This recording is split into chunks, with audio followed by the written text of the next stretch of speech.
This is ETA movement reference 255.111.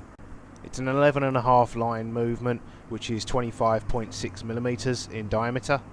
It's 1.95mm high, has 6 joules, date at 3 o'clock, and end of life display for the battery, which is commonly known as E.O.L, which makes the seconds hand jump when the battery is near the end of its life. The watch still keeps time during E.O.L. It's just a warning system developed for divers so they don't go diving with a watch that's about to stop. If you found this video useful, don't forget to click the like button below, and if you'd like to see more, the subscribe button.